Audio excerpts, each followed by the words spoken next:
Good morning students. अपन लोग आज युद्ध और राजनय के मुद्दे के ऊपर विचार करेंगे। सामान्यतः राजनय मैत्रीपूर्ण संबंधों को बनाए रखने में संलग्न रहता है। इसका जो निरंतर प्रयास रहता है डिप्लोमेसी का वो ये कि वो राष्ट्रीय हित के संवर्धन के उद्देश्यों की पूर्ति बिना किसी हिंसा के, बिना किसी युद्ध के करे। और मोवत नाम के विद्वान के अनुसार राजनय युद्ध को रोकने, सीमित करने अथवा उसका अंत करने के लिए बना हुआ एक अंतर्राष्ट्रीय अभिकरण है, एजेंसी है, इक्विपमेंट है, एक वेपन के रूप में है।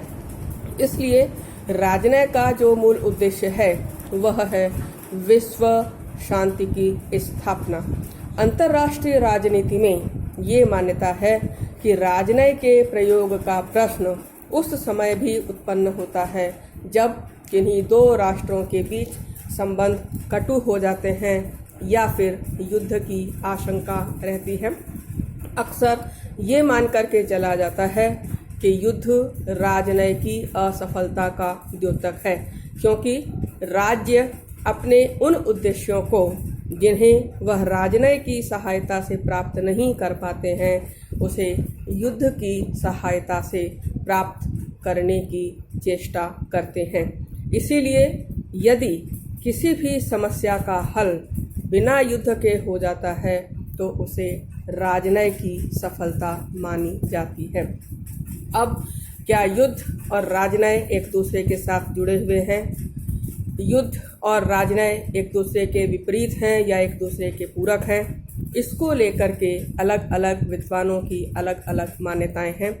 जो लोग ये मान करके चलते हैं कि युद्ध और राजनय एक दूसरे के साथ जुड़े हुए हैं, उसमें हम सबसे पहले जर्मन स्कॉलर क्लॉसविज को लेते हैं, जो ये कहते हैं कि युद्ध राजनीतिक संबंधों को दूसरे तरीके से चलाते रहने के अलावा कुछ भी नहीं है। मीन्स उनका ये मानना है कि राजनय एक तरीके से संभावित युद्ध ही है। तो दूसरी तरफ माओ की ये मान्यता है कि युद्ध को एक क्षण के लिए भी राजनीति से पृथक नहीं किया जा सकता। तो राजनीतिक समस्याओं के समाधान को नहीं ढूंढ पाना युद्ध को निमंत्रण देना है और राजनय के गलत निर्णयों का परिणाम युद्ध ही होता है। राजनय वास्तव में वार्ता का वो स्वरूप है जिसमें युद्ध भी एक विकल्प के रूप में रहता है। यदि विकल्प में युद्ध नहीं है तो वह राजनय नहीं है। राजनय और युद्ध में अंतर ये है कि युद्ध में हथियारों का प्रयोग होता है और राजनय में शब्दों एवं मानव जनित क्रियाओं के हेर फेर का। राजनय सहयोग की अपेक्षा करता है जबकि युद्ध विरोध का, और हर राजनय के पीछे सैनिक शक्ति रहती है। इस मान्यता को मानने वाले जो लोग हैं उसमें हम लेनिन, हिटलर, स्टालिन को लेकर के चलते हैं। हिटलर का ये मानना है कि वह संधि जिसका उद्देश्य युद्ध नहीं है वो अर्थहीन है और बेकार है, और हिटलर राजनय को युद्ध शुरू करने के माध्यम के रूप में मानता है। और सैनिकवाद में तो युद्ध राजनय का प्रधान अस्त्र माना जाता है। चूँकि आधुनिक युग में जो राज्य हैं वो अपनी शक्ति को निरंतर बढ़ाते रहते हैं, युद्ध और युद्ध की तैयारी विदेश नीति की सफलता के मूल साधन बन जाते हैं और इन्हीं के माध्यम से राजनय अपने उद्देश्यों को पूरा करने का प्रयास करते हैं और राज्य अपने उद्देश्यों को प्राप्त करने का प्रयास करते हैं। युद्ध राजनय का मूल साधन है, हालांकि राज्य इस मूल साधन का उपयोग एक अंतिम विकल्प के रूप में ही करते हैं।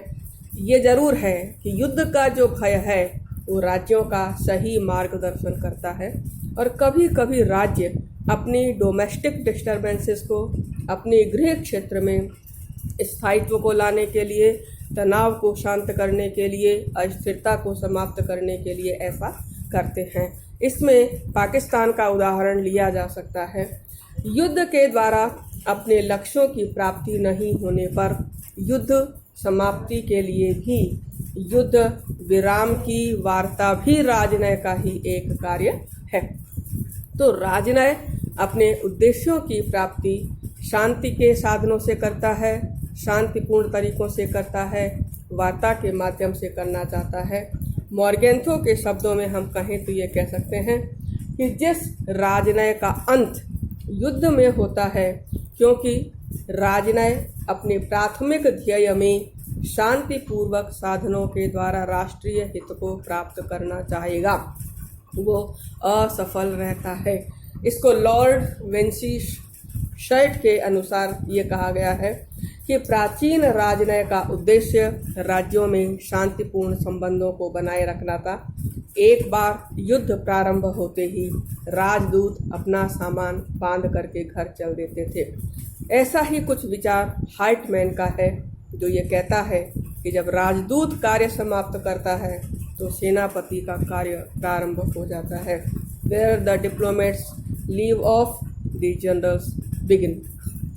निकलसन का भी यही मानना है कि राजनय का जो शांतिकालीन उपयोग है वही ज़्यादा इम्पोर्टेंट है, और उसका ये कहना है कि जब वार्ता भंग हो जाती है तो शांति का साधन राजनय भी निष्क्रिय हो जाता है तथा विवाद का समाधान युद्ध से होता है। निकलसन का ये कहना है कि युद्ध में राजनय निष्क्रिय बन जाता है, ये उचित नहीं है, और यही कमोबेश क्विंसी राइट का कहना है कि जब झगड़े के दोनों पक्षों के मध्य राजनय टूट जाता है तब भी राजनय निष्क्रिय नहीं होता है, बल्कि जब दोनों के बीच संबंध समाप्त हो जाते हैं, युद्ध हो जाता है, तब उस समय राजनय और भी ज़्यादा क्रियाशील हो जाता है। यहाँ तक कि राजनयिक संबंधों के टूट जाने के पश्चात देश की सुरक्षा के लिए, सैनिक गतिविधियों की सफलता के लिए राजनय सहायता प्रदान करता है। अतः ये कहना गलत है कि जब युद्ध शुरू हो जाता है तो राजनय का जो उद्देश्य है, राजनय का जो लक्ष्य है, वो समाप्त हो जाता है। बाकी अपन लोग कल लेंगे। Thank you.